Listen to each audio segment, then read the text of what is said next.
Hi, everybody. My name is Kenneth Berger. These days, I'm an executive coach to startup leaders, but 5 years ago, almost to the day, in fact, I was walking out the door after an extremely stressful year at Slack.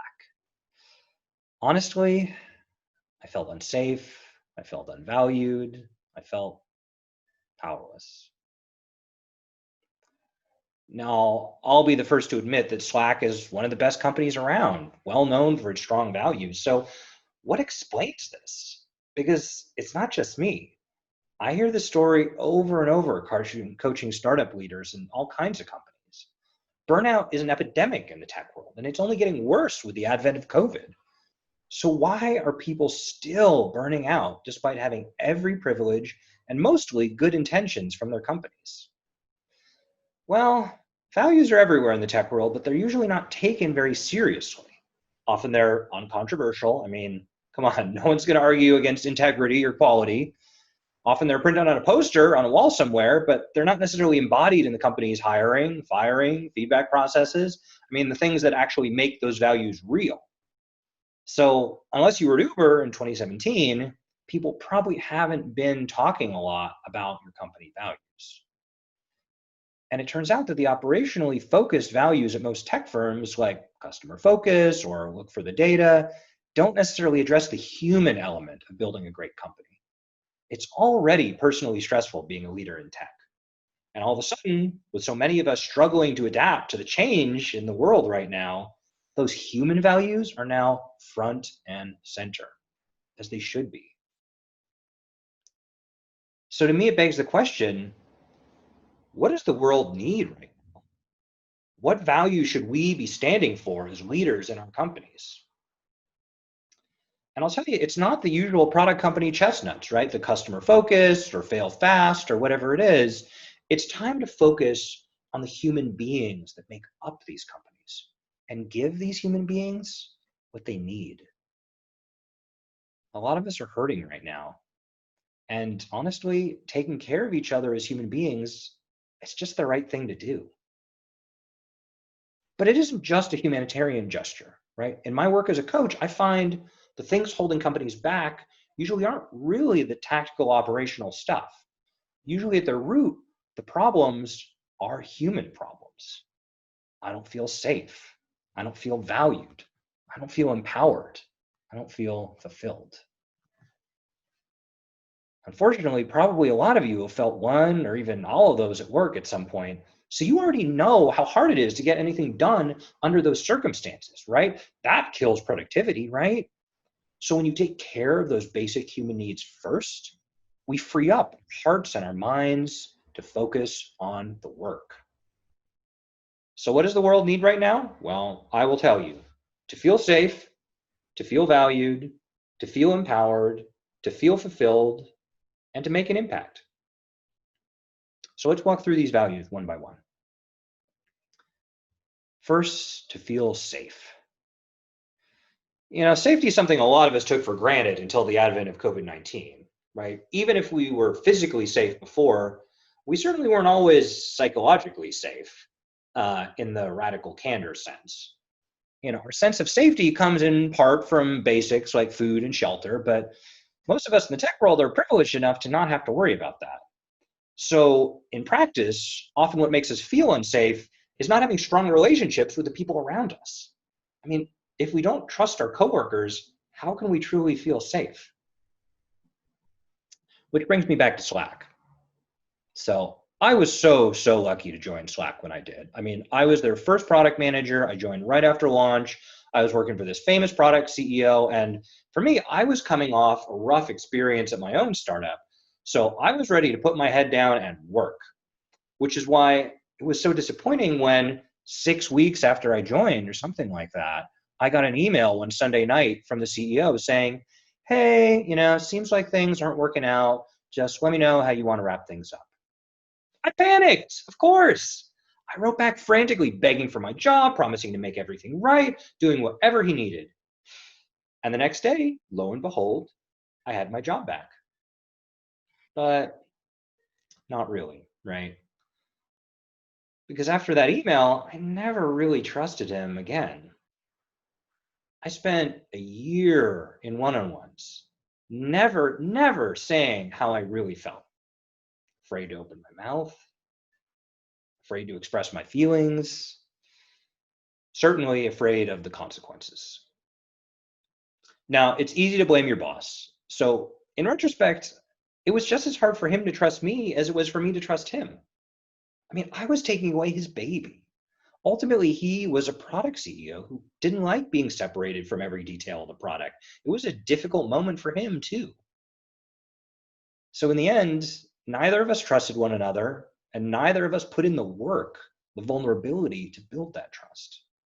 Maybe, just maybe, if I'd remembered that CEO, that famous figure, was just simply another human being trying his best, I could have found the courage to say something and get beyond that distance to make a deeper connection. So, to help other people feel safe, show you care about them personally as human beings. We're social animals, so we need that emotional connection, that sense of trust.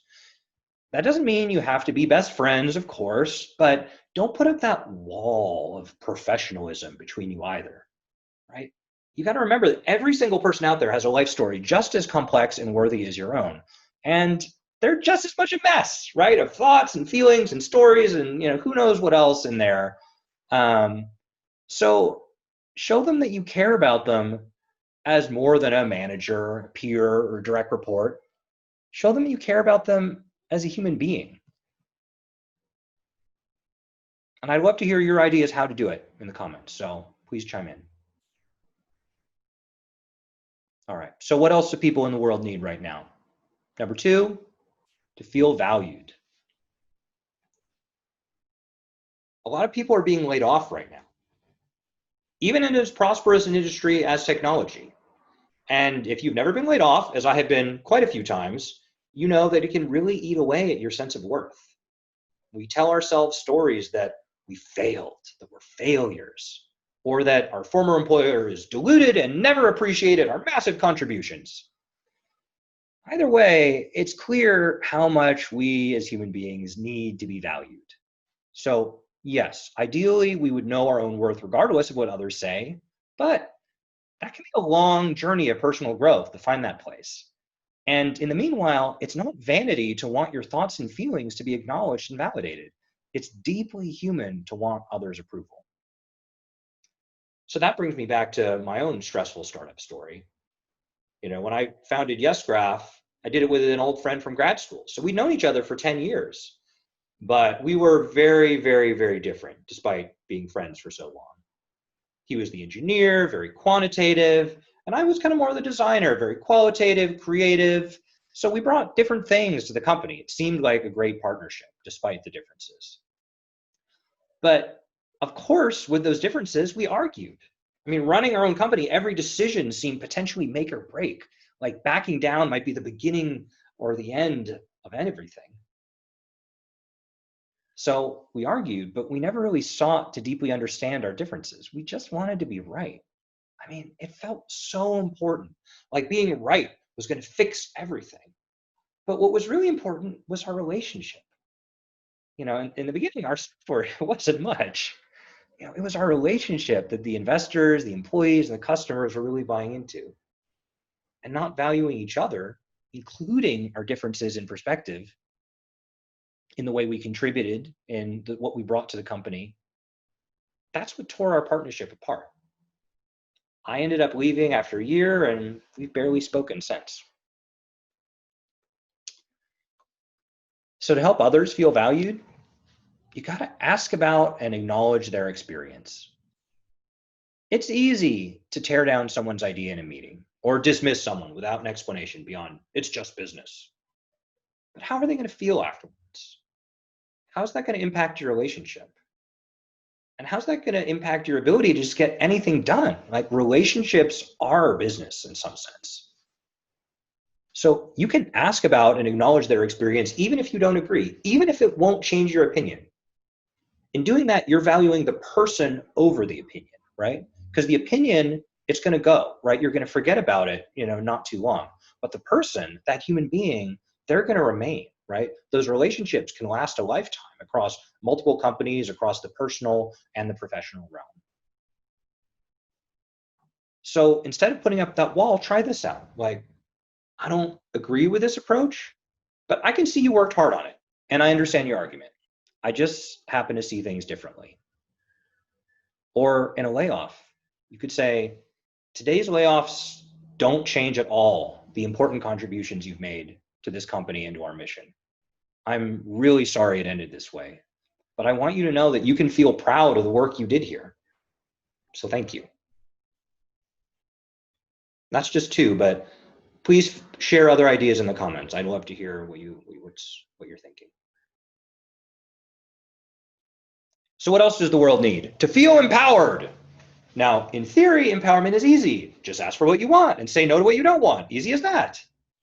In practice, it is more complicated. Many of us fear the consequences, real or imagined, of saying what we want out loud. It's vulnerable showing ourselves in that way and opening ourselves up to disappointment if we don't get what we want. On the flip side, many of us feel entitled to a yes and won't really take no for an answer. We put our foot down and expect to have things our way, which brings me to a story from my time at Adobe. See, I started at Adobe when I was straight out of grad school, 22 years old, and I was lucky enough to have a series of managers who gave me a very long leash to do what I wanted. I got to really do things my own way. And that brought me plenty of success early on there. I brought in research as a core part of product development. I felt so safe, so valued, so confident, right? That was my early happy place. But I was at Adobe 8.5 years. Over time, all that freedom, made me entitled. And that confidence really turned into hubris. Because those yeses started feeling like something I deserved rather than something I earned. I worked hard when I felt inspired, but I slacked off. I slacked off a lot when I didn't. And even at my lowest productivity, my manager's feedback stayed mostly positive, believe it or not. I imagine it felt easier than calling out the elephant in the room, which was that I wasn't nearly living up to my potential. Eventually, I graduated to a manager who wasn't as shy about asking for what he wanted, and true to form, I mostly ignored it.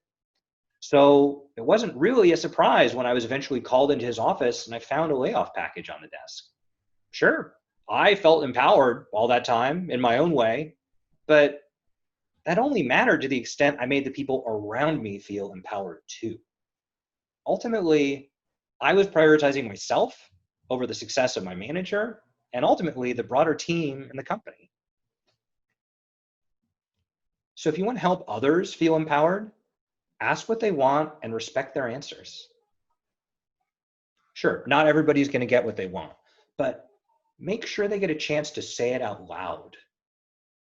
Because even if you can't say yes, you can treat their ask respectfully. Most importantly, you want to respect other people's boundaries. No means no. And that's not just for the serious boundaries around sexual harassment or worse. Right now, when stress levels are high, this is not the time to be sending Sunday night Slack messages if your agreement is to keep working regular hours. Even these small agreements, they mean a lot, right? It shows respect. I've been reflecting lately on the opening line of the novel Anna Karenina. Happy families are all alike. Every unhappy family is unhappy in its own way. Now that the challenges of COVID have turned pretty much all families unhappy to one degree or another, it's highlighted exactly how different each of our challenges are. For some of us, fear of sickness is the prime concern. For others, it's money to pay the rent. For others, it's just boredom or general anxiety. If you want to help your employees right now, you have to ask them what they want, and you have to really listen. So what have your teams been asking for lately? And what new needs are emerging now in our age of COVID-19? So, number 4, what else do people need? To feel fulfilled, of course. A lot of people come to me wanting to be a different kind of leader, more inspiring, more influential, with a certain indefinable presence. And while certainly some of their ambition is admirable, much of it comes from kind of a darker place, a feeling that they're just not quite good enough the way they are. Even worse, that leader they're trying to become is often a terrible stereotype, a confident, outspoken, well connected, tall, handsome white man. Well, screw that, right? I mean, while company values can be a powerful tool for building strong cultures, often they don't consider the fact that people's personal values vary considerably. And that's a very good thing. Yes, establishing shared values is important, but so is making space for your employees to honor them in diverse ways. That diversity enables exactly the complementary working relationships that make for the most effective teams. The healthiest cultures strike a balance. And that interplay between shared company values and the diverse ways that people honor them is kind of magic. It kind of brings me to how I got into coaching, actually. When I left Slack, everyone was eager to hear the secret to their success. And frankly, I was equally eager to sell them the answers. So, I started consulting for startups, helping with product strategy. But what I found was that my advice's value was really limited, right? I mean, all those quote unquote secrets just depended so much on the particular context, like who the company was, what the time was in the market, who I was, my values, all the people on the team, all these things that were very particular to the context and the people involved. So it didn't necessarily make any sense at all for the culture of the company I was serving, let alone the personal values of the key players who would actually be doing the work to make it happen. So ultimately, I was going to be leaving and moving on to the next project. And that's how I began the shift from consulting to coaching, when I realized that giving them the answers wasn't really solving anything. They needed to find solutions that fit their own values, not easy answers from some outside expert. So, to help others feel fulfilled, let them honor their personal values, even or especially at work. What I found is that the quantum leaps in leadership don't come from trying to be somebody else. They come from being ever more yourself, honoring your own personal values at work, not turning your volume down, trying to be someone else, but turning the volume up so that others can really hear what you uniquely have to offer. So I'm curious, what personal values are you folks honoring at work? Tell me in the comments. I want to see. All right, last up. What does the world need? To make an impact. So what's the point of all these values anyway, right? It's not just to make everyone feel warm and fuzzy. In the end, our goal is to have an impact, build great products, follow our mission, make a mark on the world. Yet, especially in collaborative work, aka product work, what impact means can be a little bit hazy. Like just because someone's busy all day doesn't mean they're getting their job done. And just because someone's not on 24/7 doesn't mean they're not a linchpin in their own way. And often we don't really have a reliable feedback loop anyway between whatever offhand comments you get in meetings and those usually infrequent official reviews. So let me share a story about feedback, right? You don't get much as a solo entrepreneur. I mean, early in my coaching career, I was trying to sell coaching like a SaaS product because that's what I knew. So I bought a CRM, I built a list of leads, I built templates and drip emails. And one of the people on my list was a famous VC who I'd had one short meeting with years ago. And at that point, most people weren't responding to my impersonal form emails. So I really didn't know how they were landing other than that people weren't responding. But this VC, to his credit, he did reply. He told me exactly how it made him feel. And it definitely was not good.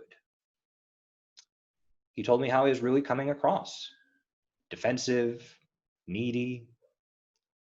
He showed me my real impact with these emails. And it wasn't pretty thinking about not just him, but all those other people that had been receiving these.